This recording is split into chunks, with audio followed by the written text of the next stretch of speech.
Welcome to the Resume Storyteller, bringing you interviews with industry experts, regular folks who tested the job search waters and succeeded, and strategies to tell your story and land you job interviews. Here's your host, Virginia Franco. Hi guys, I am so excited to have with me today Tracy Hooper, who is the founder of The Confidence Project. Tracy brings a wealth of experience in broadcast TV news, where she worked as a reporter and an anchor. And she also built a successful voiceover business with clients that included Disney, Marriott, NFL Films, and so many more. Recognizing, though, that while part of confidence is certainly genetic, she believes that the rest can be learned, developed, and strengthened by taking action.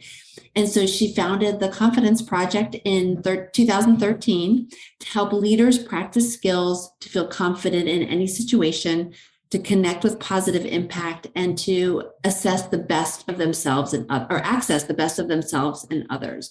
Her Confidence Project clients include Intel, Nike, and Microsoft. And she recently wrote the book, The New Hello, What to Say and What to Do in the New World of Work, to help people navigate interviews of all types, whether informational, phone screens, final rounds. So Tracy, long bio. Thank you for bearing with me as I wrote it, as I read it. I appreciate you joining me. Welcome. Well, thank you very much. And thank you for that intro. It's fun to hear the progression of a career, and everyone has that experience. We all start with one job and then it morphs into another and grows and develops. So I appreciate that. Generous. And I love that you are a career changer, because that's who a lot of my listeners are. And that's what most people are, honestly. So you heard me give that overview of your background, but what prompted you to found the Confidence Project? Oh, well, two friends of mine here in Portland, Oregon, started a women's leadership group in several years ago. And these were young women who applied for this program. They were from all over the country. They graduated from college. They came to Portland to live in community and have paid internships and do volunteer work on Friday. And one day my friend said to me, "Would you host an etiquette evening for these women?" And I said, "Absolutely. Anything to promote civility in the world." Right. And I thought I would have a brief conversation about how you introduce yourself and how you introduce someone else, and how do you start a conversation and how do you keep it going? And when you're networking, how do you know when to jump into a conversation and when not to? And these young women looked at me like they had never heard this before. So after 20 minutes or so, I thought, would you all like to have a workshop of sorts where you can bring your friends and we can practice some of these skills I call them skills to connect, skills to carry yourself with confidence. And they said, "Oh, that would be great." 1 month later, Virginia, I had 30 young people in my living room. Wow. Many of whom I didn't know. And I looked around the room and I said to them, "Does anyone know why you're here tonight?" And one person raised their hand and said, "I heard this is a crash course in becoming a grown-up." And I thought, there is a business here. I started with young women out of college. And then, of course, I thought, well, men need to learn these skills too. And then it has grown. And as you mentioned, now Nike is a client, Columbia Sportswear along the way, Intel, Microsoft. That is incredible. That's incredible. I'm glad that you didn't title it How to Be a Grown-Up. I think the Confidence Project sounds much more apt. But you're right. So much etiquette is grounded in confidence. It's not just this is how you shake a hand. There's a lot more to business etiquette, right? Absolutely. And really, my work has expanded way beyond etiquette. In fact, someone contacted me yesterday and said, "Would you conduct an etiquette course?" And the answer is no. Really, what I do is I help individuals and groups practice skills to feel confident and comfortable in their own skin, so that no matter where they are, in the boardroom, in the lunchroom, in an elevator, in an interview room, they can feel confident. And that is the mystery that's unfolded here about confidence. And that is that confidence can be learned. People think, oh, it's just in your DNA and, your personality. And there's a part of confidence that's in our genes, but the rest of it comes from taking action. And that's what your listeners do. We take action, make mistakes, adjust, refine, repeat over and over again. You're right. So what was the impetus for your writing this most recent book? Because it's a little bit of it's a different direction slightly from what you were teaching, correct? Right. Well, yes. Well, interestingly, the book was really, The New Hello was a response to the pandemic. I have a business coach, and my work was all about being in person with large groups of people, breaking into small groups and practicing these skills. And when the pandemic hit, everything shut down. And I thought, I'm going to lose this business. What's my game plan? And I remember sitting there with my chin in my hand, looking at my business coach across the Zoom screen. And I said, I don't know, Mark, I guess I need to come up with a new hello. And he said, Tracy, that's the name of your book. I said, Mark, I'm not writing a book. He said, yes, you are. The skills you're teaching, people need to know. Put it in book form. Okay, how do I do that? He said, start with your presentations and build the book from there. And that's how it started, Virginia. I went through all my presentations and I put it in chapter form. And you know this as a mother, I could have delivered a baby in the time it took me to write this book. Yeah. 9 months, but that's brilliant. And I am a huge advocate of repurposing content for different mediums because it allows you to reach people based on how they learn. Not everyone learns well in person. Some people learn better, self-paced in a different way. And so this is a great way to reach that different kind of learner. Exactly. And I am a book person. I like to have a book. I want to underline and highlight and put notes in the margin and bend the pages. But it's also an audio. People can listen to it while they walk. It's a great way to share the message, as you said, far and wide for different learners. So one of the, in your book, you talk about how in an informational meeting, let me back up. When it comes to interviewing, because, I work with job seekers, whether you're in an informational meeting, a networking call, or maybe you've been asked to do a first round phone screen. You write about how language used in these interactions can really elevate your professional presence. And specifically, you talk about the use of weak words versus strong words. And you urge people to drop them. And you talk about fillers and hedgers. I'm sure I just used a bunch of fillers and hedgers in this conversation. Can you talk about or discuss each so that we can understand what's a filler, what's a hedger, how to identify and stop using them? Yes. Thank you for asking. Well, we all know the fillers. Those are the usual suspects. But here's another filler we often use that is a weak word. The word is stuff. Stuff. I know my stuff. I have a lot of stuff to discuss today. Stuff is in our junk drawer in the kitchen. Stuff is not the material, the data, the topic. It's stronger to say, I know my material. I know my topic. Instead of saying we have a lot of stuff to discuss, you could say we have 6 topics on the agenda, or I'd like to cover 3 items that I feel good about with regard to my resume, as opposed to stuff. That's a filler word. Here's another one. Go ahead and. This is new. This is hot off the press. I'm hearing people say this all the time recently. And the point of this is popular culture influences how we speak. People often say, go ahead and call me when you're ready. Go ahead and start the meeting. Go ahead and ask me any question. That is a filler phrase that we don't need to use. Ask me the question. Please start the meeting. And one of the techniques I offer to people is the way to know whether you use some of these filler words is to record yourself.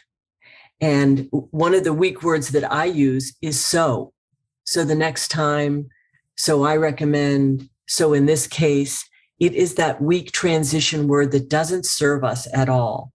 Therefore, one time before I was on I was going to be on a talk show here in town, I decided I call it pulling a shelfie. I put my iPhone on the shelf and I press record, and I practiced the answers to the questions that I was going to talk about with the host. And Virginia, in a 6-minute mock interview between my cell phone and me, I used the word so 13 times. And I had no idea. Clearly. Yeah. Yes, we all have those. And the best way to know what your filler words are, and Hedges and other ones we'll talk about, is to record yourself. And then practice losing that word by practicing the power of pause. So there are two techniques at once. So you can count my so's from now on, Virginia. Okay. One is to record yourself, and the other is to practice the power of pause. If you know that, like, so is a weak word for you, is it one of those filler words? You can pause right before you use that word. And comedians use this strategy all the time. Right before they deliver a punchline, they pause. And that gives them a chance to gather their thoughts. Of course, if they're a comedian, they're waiting for people to get excited about their big reveal. But in terms of a job interview, you don't have to fill up every second with sound. You can pause and speak more slowly and get your point across and lose those weak words. Those are fillers. We all know those. So are fillers used, is it the way the brain processing a thought? And so as humans, we tend to put out a filler word while we're processing? I love that question. That's partially true. Yes, we're trying to gather our thoughts. So we fill in with a weak word. The other piece is that it's a habit. We all have habits, and our language is really defined by our word choice for three different reasons. It's a habit. If we're comfortable with the way we speak and we don't get feedback, we continue to speak that way. Number 2, culture. If we hear it, we say it. We want to fit in. And the other reason that we use many of these words to lose is based on fear. And I learned this from a professional voice coach named Linda Bryce. And she told me this. She says, our biggest fear is that we will be shamed, humiliated, or banished from the group when we speak up. So we freeze and we can't access our thoughts, and we literally stop breathing. And while we stand there madly trying to gather our ideas, we use various words to mask our anxiety. And some of those can be fillers. It sounds heady, and I have found it to be true. Think about this, if you're in a job interview, even if it's an informational interview, we get nervous, we tend to speak really fast, and we fill in all those blanks with words like whatever, and and so, and wow. Wow is another filler word. May I jump to Hedges? Yes, please. I was just ready. I was thinking of other words that I've heard lately in terms of language evolution. I've heard my kids say et cetera, a lot in sentences, and I guess in lieu of saying the word stuff. And so maybe that's a young Gen Z term. I'm not sure. But yes, please move on to Hedges. Okay. Hedges is the next group. And hedges are those small, sneaky add-on words that make us sound less aggressive, less bossy, less domineering or demanding. But instead of being straightforward with our request or our comment, we hedge, and it makes us sound hesitant. Can you guess what the number one hedge would be? This is a pop quiz, Virginia. The number one hedge. Hope you don't mind. That could be up there. That's actually a disclaimer, and we'll talk about that in a moment. The number one hedge is just. I just have a quick question. I just wanted to call you to say really fast. I'm just checking in. We use it as if we don't want to bother people. We don't want to come on too strong. Therefore, we use the word just to soften our delivery. But it doesn't sound strong. I just want to describe my most interesting project. I'm just wondering what the salary negotiations, when they might start, or whatever your listeners might hear, your job seekers. Sure. We throw in that just as a way to soften the delivery. Another hedge, kind of. I kind of think the report should be reorganized. I often hear a little bit. I'm a little bit concerned about this client because they keep postponing my meeting. Do these sound familiar to you? They do. And so you're saying they backfire on us. They don't soften it. You're right. When I hear just, I go on the defensive. Yeah. In my brain. Oh, that's interesting. Tell me more about that. Here I go with the filler word. That's okay. I mean, here's what I want to say. I'll jump in here. Mm-hmm. I'm not asking people to lose these words forever. What I'm saying is to be mindful of what we overuse. And any chance you can get to avoid that word, all the better. One of my strategies is to tell people to write the words they want to use on a sticky note. Three words they want to use on a sticky note, and put it on the top of their laptop. And every time they're in a conversation or on a Zoom call, on the phone, sending an email, look at those words and speak from those words. One time, one of my clients said to me, Tracy, I wrote 4 of the words I want to lose on my sticky note. I said, no, don't do that, because that's what your brain will do. Your brain will tell you to use those words that you're reading. Write down the words that you do want to use. Yeah. So you're saying not to eliminate them from the vocabulary, but to avoid their overuse. Correct. I imagine that video interview or recording yourself is another way to identify that, or what's your recommendation on that? Absolutely. Yes. Record yourself, or ask a friend or a colleague or a family member if you can record a conversation. And in the beginning, both of you will feel awkward because you know you're being recorded. But after a couple of minutes, you'll get comfortable with each other. Have a conversation about your best vacation ever, or the most interesting part of your job, or what you hope to get out of your job search, or what would be the next ideal position you'd like. Have a conversation, and then you will hear those weak words. And again, the idea is to practice the power of pause, and then you'll know which words you want to avoid. Here's an interesting word. Well, go ahead. I know you go ahead. I love, this is a very popular word in the culture, and that is pretty. I'm pretty prepared for this presentation. I'm a pretty skilled negotiator. I'm pretty creative. I'm pretty good at sales. Have you heard that a lot? What? Yeah, that softens your message, undercuts your message. Pause and don't use it. Let's move on, if we could, to disclaimers. These are very popular in the culture. A disclaimer is a word that people use if they want to, how to say this? They want to sound humble or modest. Okay.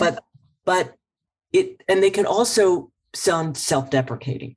Here's an example of a disclaimer. Correct me if I'm wrong. Okay. Why would we want someone to correct us before we started talking? Here's another one. Oh, you've been doing this a lot longer than I have. Well, that may be true, but you could come in with a good idea. What about no offense? I get that from my kids. Yes, that is a young person's no offense. My girls all about no offense, Mom, but I don't appreciate you being late for picking me up. Right. Is the deal. That is I don't know what category to put that in, Virginia. No offense. That's not it could be a disclaimer. Well, it's not designed to be, it's sort of designed to be self-deprecating, but it's not. Yeah. Well, in other words, I am going to offend you, Mom, but no offense.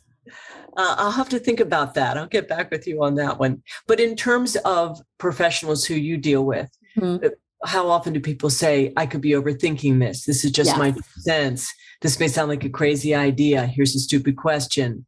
Jump in if you think I'm missing something. I mean, why would we ask someone to jump in, assuming that we're missing something? These are words to lose. Here are some words to use instead. I'm going to give your listeners some positive ideas. Instead of saying to someone, correct me if I'm wrong, you could say, let me know if I heard this correctly. Instead of, oh, you've been doing this a lot longer, you could say, in my experience. Sounds stronger. They may have been doing it longer, but you do have experience and success. Here's another one. Oh, what do I know? You could say, here's my perspective. Another one, I could be overthinking this. You could say, let's dig deeper. Now, this is just my 2 cents. What if we try this? Oh, here's a stupid question. In other words, you could say, here's my question, or here's a foundational question, or here's an elementary question. It's a stronger way of expressing yourself. And the cool part of these words is that it's an equal opportunity project. It doesn't matter how much education you have or where you come from or your zip code or your job title now, or if you're in between opportunities, everyone can learn these skills. It takes practice and time. And then as you become more confident, then other people have more confidence in you. And then it becomes this virtuous cycle going up. It's exciting. People want to be around confident people. Yes. Has it been your experience that women tend to use more disclaimers than men, or with hedgers and fillers, or is that not the case? It's hard for me to say. I haven't done any research. Okay. Of course, I am working with people all the time in groups and one-on-one. And I would say it's universal. I think women get more,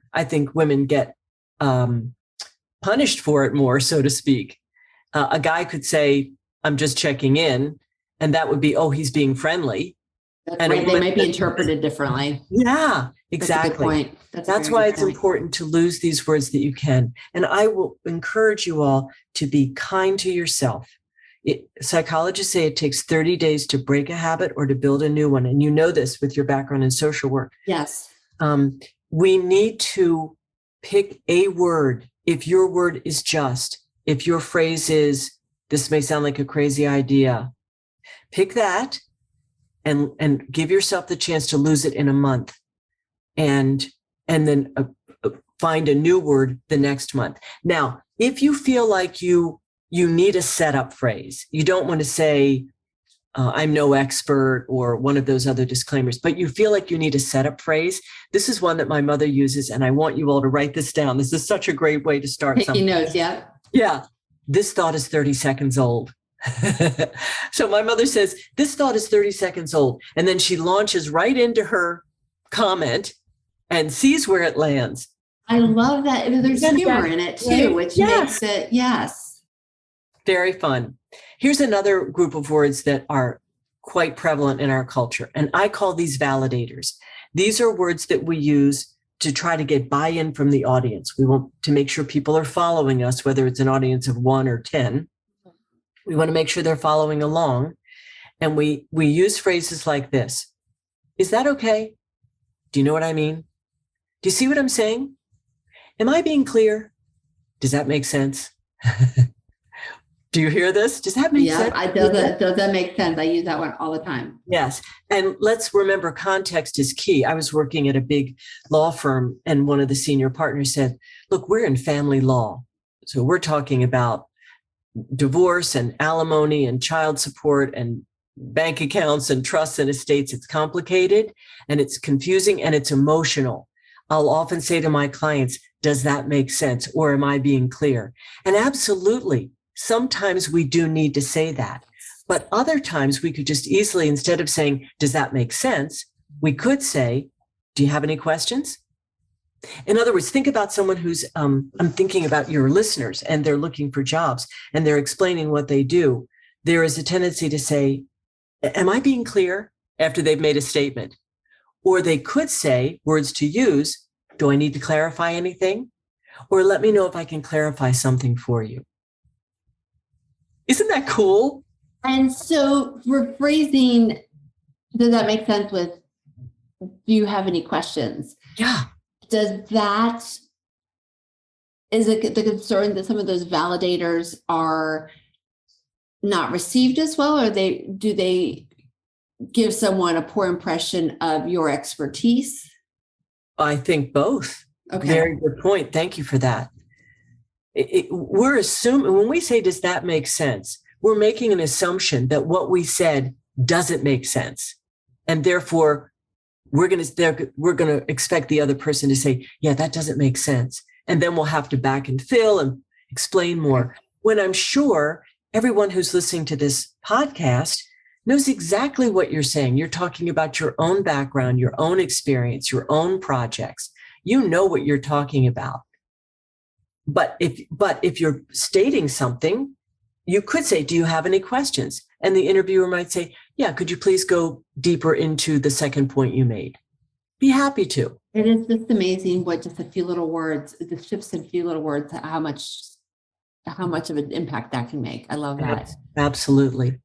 If I before we finish, and I'm going to go a lot of different directions if you do, but I would like to talk about the sorry word. Yes. Okay. Would you like to talk about that? Or do you I would love to. Yes. Okay. Sorry has become an epidemic in this country in particular. Of course, we've heard people in other cultures talk about sorry. And for instance, in the UK, people say that it's not that they don't understand, but they might not have heard it, or they want to have it, you say it again. So it's cultural. And if you've made a mistake or there's been a misunderstanding, absolutely apologize. There's nothing better than a fulsome apology. And to express empathy, that's the other reason to say I'm sorry. There's much worry and concern in the world right now. So to be able to say to someone, I'm sorry you're going through this situation. How can I help you? Or where I'm sorry. Are you seeing people use apologetic framing or phrasing where it's not appropriate? All the time. Let's start off with two people heading for the same door. Oh, sorry. Or you could say, you're right. Going down the aisle at Home Depot or the grocery store with your cart. Oh, sorry, I'll move out of the way. Or you could say good morning with or without a mask on, depending on what you're comfortable with. Right. You can still say good morning to someone. Going into an elevator. Oh, sorry about that. Or you could say, I have a meeting that starts in 10 minutes. Would you mind if I go ahead of you? Stronger than saying I'm sorry, but also I'm sorry you seem upset. Well, you don't have to apologize for other people's feelings. If you hurt their feelings, if you made a mistake, if you stepped on their toe, apologize. But you could say, it looks like you're upset, Virginia. How can I help? Now that's you're not apologizing. Listen, when we over apologize, it chips away at our confidence. It sends a message that we're making all kinds of mistakes when we're not. And it's exhausting to hear ourselves apologize. I'm sorry to ask this question. I'm sorry I don't understand. I'm sorry I disagree. It's stronger to say, I have a different opinion. I have another perspective. Here's how I see it. Stronger than I'm sorry. As you can tell, I'm passionate about this, Virginia. Yeah, my mind is reeling with the use of these phrases. And I just now I'm aware of my filler word. I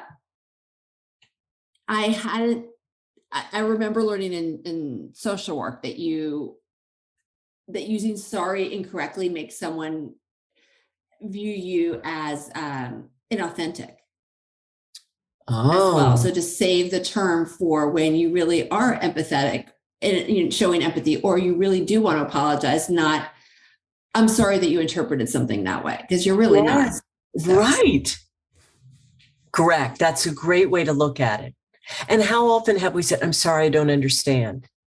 It's stronger to say, would you clarify that point? Would you please clarify for me? Yeah. Yes, exactly. Please focus in on that second point, or walk us through your final point, please. Because when you say, I'm sorry, I don't understand, it's as if you're saying you're not smart enough.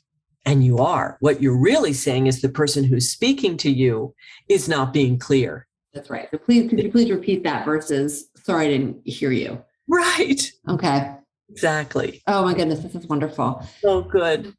Could I ask you just a couple questions about videos or video interviewing, because they're here to stay, even as we start removing our masks and going back out into the world.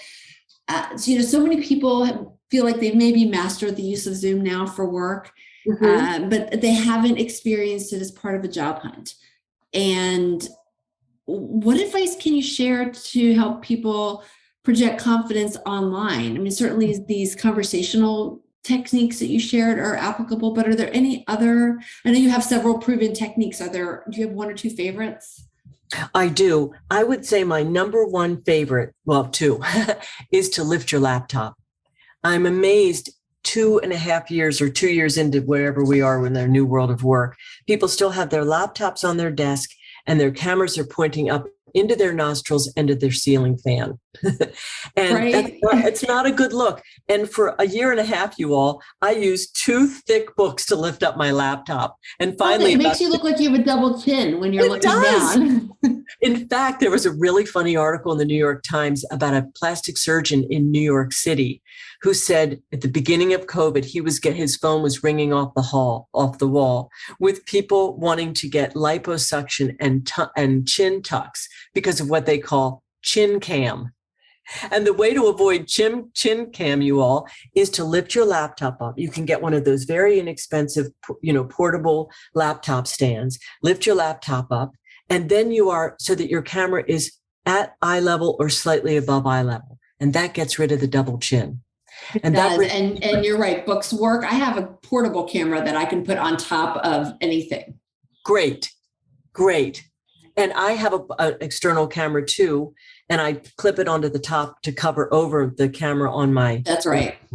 And I know this is an expense, Virginia, but if you can fit it into your budget to get an external camera, the quality of the audio and video is light years better. And if you're going to be doing interviews or having meetings on Zoom, which all of us are, or your platform of choice forever, we need to look good and sound good. I think people are over people's audio's not working, Yeah, we're expected to have mastered it now. And you're right, the external cameras, you can get them on Amazon for $50, $60, which is the price of a pair of shoes that you maybe would have purchased somewhere else for an interview. Now no one needs to see your feet. Right. And they have great noise cancellation functionality, yes, which is also wonderful. Yep. That would be good. So one idea is to lift your laptop. Yes. The other one is to look into the lens. Everyone has a white, yellow, or green or red dot on their camera. You need to look into that lens. And I learned this when I was a TV news reporter back east. I worked with a really talented photographer named Pete Greer. And one day I said to him, Pete, it's really weird looking into the camera because I feel like I'm looking into a dark hole. And he said, Tracy, here's the trick. Picture someone you know, love, or admire on the other side of that camera and speak to that person. And I thought, oh, I love my mom. I'll talk to my mom. So from ever on, I would look into the camera and picture my mother on the other side of the camera and tell the news story of the day to her. And that's what I encourage you all to do now. Look into that camera. The tendency is to want to glance down at the screen. I get that because you can see body language and facial expressions, right, and those or look at the person that you're speaking to, their eyes on the screen. Exactly. Yeah. But the point is, when you look up into the camera, it makes the person on the other side feel as if you're talking to them. And you can look down at the screen, of course, you can glance down. I've developed peripheral vision below my eyes so that I can still be looking at the camera, but my eyes also can look down at the screen and see if somebody's face is scrunched, if they have a furrowed brow, like they don't understand what I'm saying, or if they look like they're getting ready to speak and don't want to interrupt me. But the more you can look at that camera, the better. And I'm not saying, in person, when we look at someone in person, about 60% eye contact is about right. Any more than that, 100% eye contact is weird. And by the way, one of my techniques, if you have trouble looking people in the eye in person, because we'll be in person too, our hybrid life, look at the bridge of their nose. It's a great fake. If you have trouble looking at their eye, just look at the bridge of their nose. And it feels like to them that you're looking them in the eye. Oh, I like that. Those are my 2 tips. I love that. So this is my tip and I learned it during the pandemic with the camera. I did 2 things. One, I got a sticky note and drew googly eyes on it and stuck it behind my camera. So I'd be staring at the eye, but then I upgraded and I had a picture that I cut out of a magazine of someone who I thought was handsome. And I put them on the back of the camera so I could look at it. And then I got used to it. I love it. Great idea. So pivoting a little bit, you referenced that we are starting to get back into person again. And I know that a lot of people discovered that, sorry, I'm bouncing around with my questions here. That's fine. A lot of people are back to work, but they maybe aren't comfortable ditching the mask yet. And they're trying to figure the whole thing out with social distancing. Mm-hmm. How do you what advice do you have for people navigating in-person interviews and networking if they still have those concerns? Mm-hmm. Well, they're real. And I appreciate you asking that. In my view, one of the most important skills you can do is what I call preempt the awkward. And that is, if you know you're going to have an in-person interview with someone, email them ahead of time and say, I'm still wearing a mask. I'm comfortable if you don't want to. I'm still wearing a mask. Could we meet in a large conference room? Or find out from them, what the safety protocols are at their company, because some companies still do have social distancing as part. But when you preempt the awkward with a phone call, before we have our meeting tomorrow, I wanted to know about the safety protocols in your company. And the person would say, oh, we're still masking, or we're still keeping distance, or don't worry about it. We're going to be in a big conference room. And that shows that you're minding your own boundaries. And those I statements are key, Virginia. I would prefer that we meet in a conference room. I'm still wearing a mask, or I'm not ready to shake hands yet, but it's great to meet you. Then you can put your hands over your heart. Sometimes we need something to do with our hands if we're not going to shake someone's hand. But to say, I'm not quite ready to shake hands, but it's great to meet you in person. And then carry on with the conversation. Don't dwell. Don't apologize. Sorry, I'm not shaking hands yet. Simply use your I statements and carry on. Okay, that's such good advice. Thank you. Mm-hmm. So let's go back to now not being in person. Many people discovered during the pandemic that they like working from home and they want to continue to do so. And I know I believe in your book, you talk about, you share some ways that people can continue to advance their careers when working from home, especially when maybe others are not, when you've got hybrid situations going on. Right. It's a challenge, isn't it? Because those people who are at home may like it, but may also feel like they're being left out of the crowd if they're not in the office. And you speak about elevating the language to make sure that we're still seen and heard and respected when we're not face to face with them. I'd love to hear your thoughts on that. Right. Well, one suggestion, and I've learned this from the experts in studying this, and that is to have regular check-ins with your team and with your manager. And that could be, and make an appointment for that. Say to your manager, I'd like to have a 15-minute check-in once a week. How does that sound for you? Oh, that sounds good. Great. What date and time works best? In other words, set that up ahead of time so that you know what's happening. The other idea is to text your colleagues. Keeping in touch with them. And I always like to ask people, what is your workplace preference? Do you like email? Do you like texting? Do you want me to pick up the phone? What do you like best? Because there's nothing more annoying to people than sending them a text when they'd rather you send an email. All right. So whatever the culture is, it might be a Slack group or a DM. Right. Okay. Yep. Right. And then keep in touch with people without bugging them. You don't want to, email them every day with how was dinner last night, or how's your dog doing? I know you took him to the vet, whatever that. But find out from people how often they want to be in contact, and then make the commitment, if it's possible geographically, to go in for those big meetings. If once a quarter you have a full week, you may have to go in 5 days a week, once a quarter, to feel like you're, connecting with your team. It's tricky. I think there's no substitute for conversation, for asking each other, what do you need from me? Here's what I can do, and having a conversation about it. But those regular touch points are important. At least that's what the experts are telling me. You've given one-on-one sort of behind the scenes with text and email and all of that. And then you haven't said that. You said it. Sometimes you do need to go in person. And sometimes that's one of the sacrifices you're making in exchange for a job that's primarily remote. That's right. And yet, Virginia, I'm talking to people all the time, and you are too, and their companies are not going back full time. It is 3 days a week in the office, 2 days a week in the office, a float day. Hybrid is definitely. I see that hybrid sticking. I do. I do too. It's going to be interesting to see, especially with all this corporate real estate on the line. But I don't see people going back full 24, 5 days a week in the office. The majority of the company, I don't see that happening. That's right. For a while. That's so, right. I'd love to ask you a networking question, whether in person or online.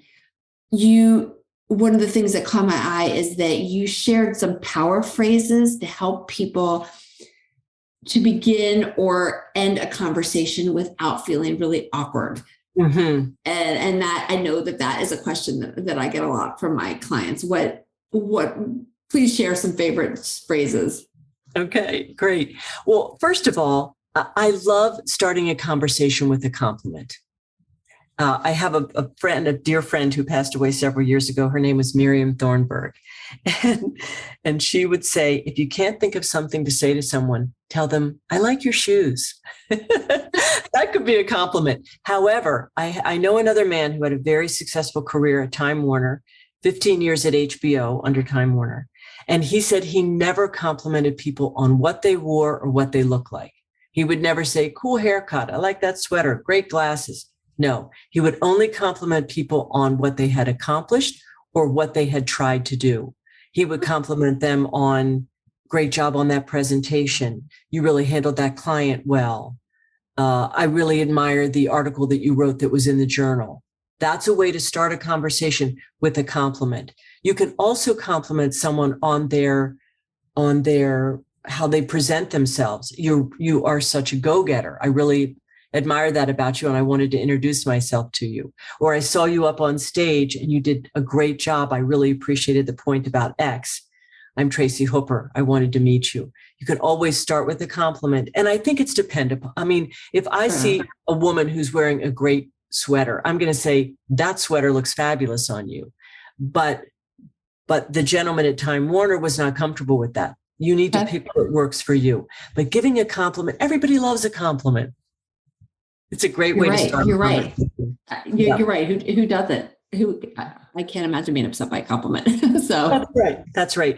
The other piece is another suggestion is to do some research. If you know there are going to be some people at this networking event, if you have the luxury of knowing who might be there, research them ahead of time. I mean, the world is filled with opportunities on LinkedIn and Google to find out something about someone. If they have a website, look at that website, go to the About page, learn about them. And then you can go up to them and say, I'm delighted you're here today. I was hoping you would be here. I'm Tracy Hooper with the Confidence Project, and I wanted to talk with you about your website because it's compelling. Okay. Boom. Now you have a way to get it. You've done some research. People know you're not some random person who's walking up to them. Or you could make a connection. Virginia Franco told me you'd be here today, and I'm delighted to meet you. I'm Tracy Hooper. Now they think, oh, I know Virginia. Okay, you're legitimate. Those are look for commonality or an area of interest. And what I love about that is it shows that you've taken some extra time. I'm sure there's a way the way you said it doesn't make you feel like you cyberstalked in an uncomfortable manner. To me, it shows that you took the extra step to show because you're interested. Yes. And I recommend at a networking event, if it's a 3-hour deal, if you guess some people who are going to be there, you could email them ahead of time and say, I hope to see you tonight at the chapter meeting about thus and so. And I'll look for you there, because I want to thank you for the work that you've done for our chapter. Something along those lines, you could say that. The other piece is when you're in a conversation with somebody, I encourage people to ask what I call Kickstarter questions. And a Kickstarter question would be what, how, and tell me more. What's the most interesting part of your job? What brought you here tonight? What do you think was the best takeaway from the speaker? Those are open-ended. That one word, I think, is the most powerful word in the English language because it offers an open-ended answer as opposed to, did you like the speaker? Yeah. How did you get to, What is one word? How? How did you respond to the news about the downsizing at our firm? Or how did you come to get the career you have? What, how? And then tell me more is that Kickstarter that offers the person a chance to expand. I remember one time Yeah. that Barbara Walters said, it's not the first question you ask that's important. It's the second, because the second question shows that you're listening. It shows that you're curious. Yep.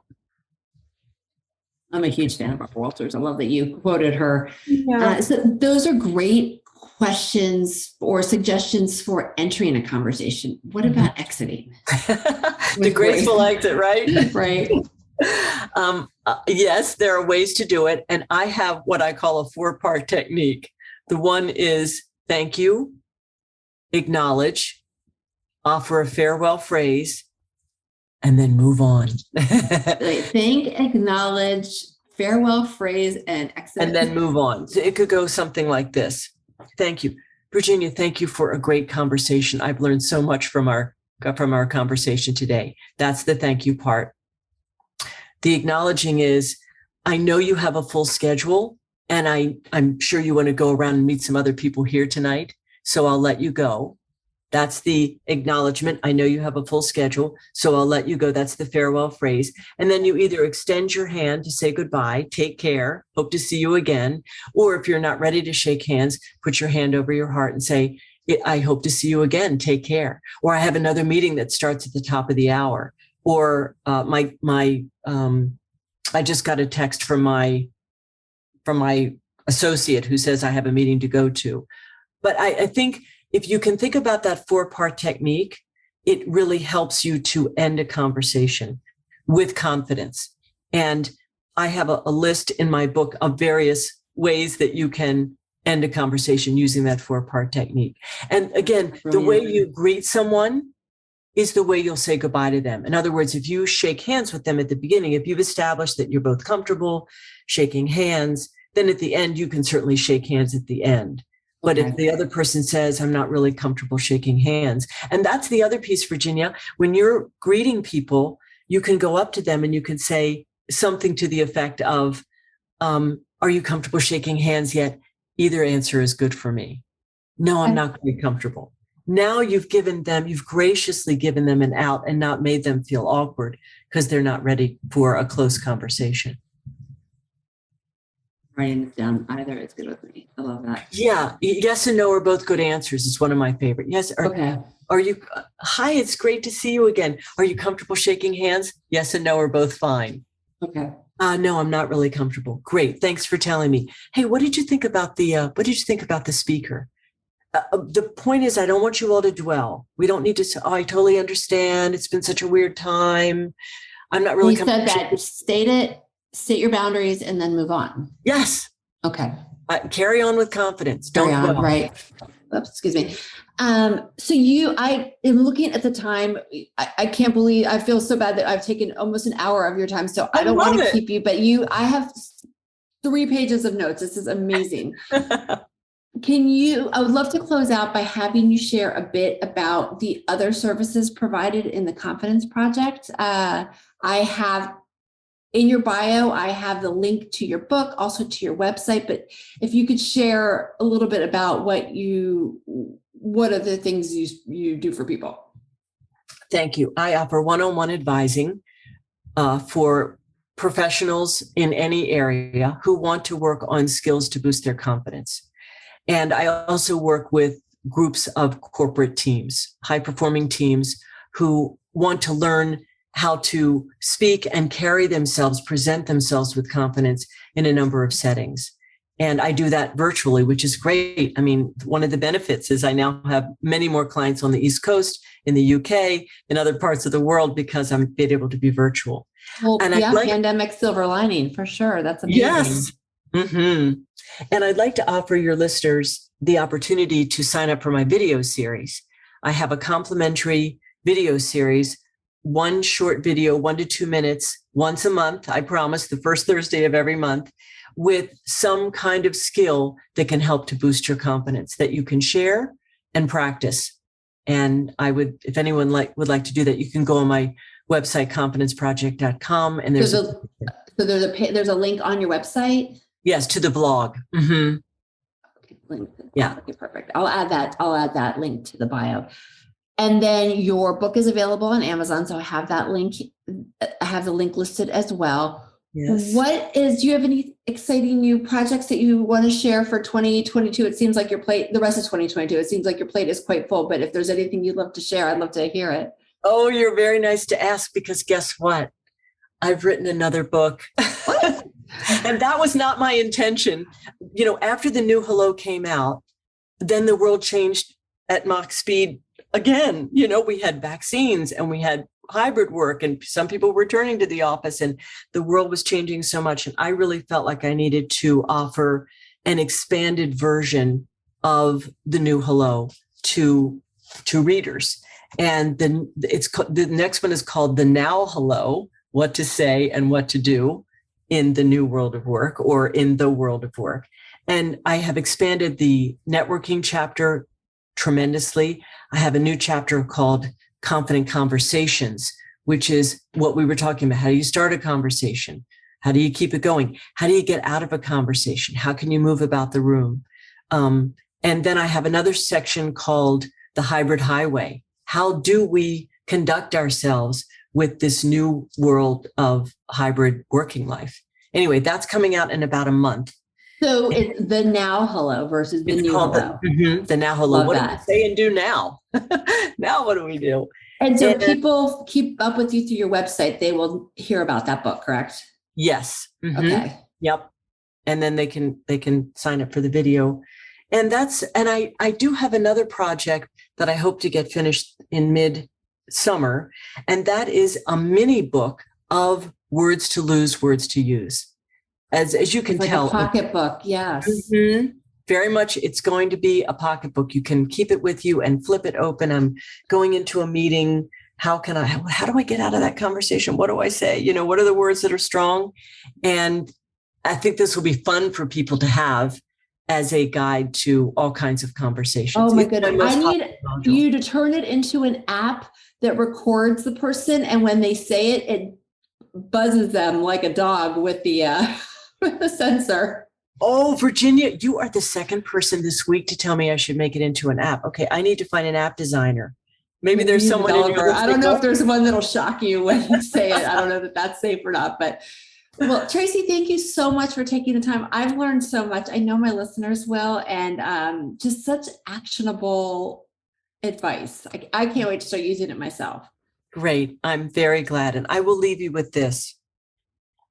I believe once you begin to carry yourself using these words, using those I statements, being prepared for presentations and for meetings, it will make you feel more confident, and then other people will have more confidence in you. Doesn't get any better than that. No, it does not. Thank you so much. I hope you have a great, great week. You too. Thank you. You've been listening to The Resume Storyteller with Virginia Franco. To learn more about storytelling strategies to catch the eye of today's online skim hiring and decision makers, please visit www.virginiafrancoresumes.com.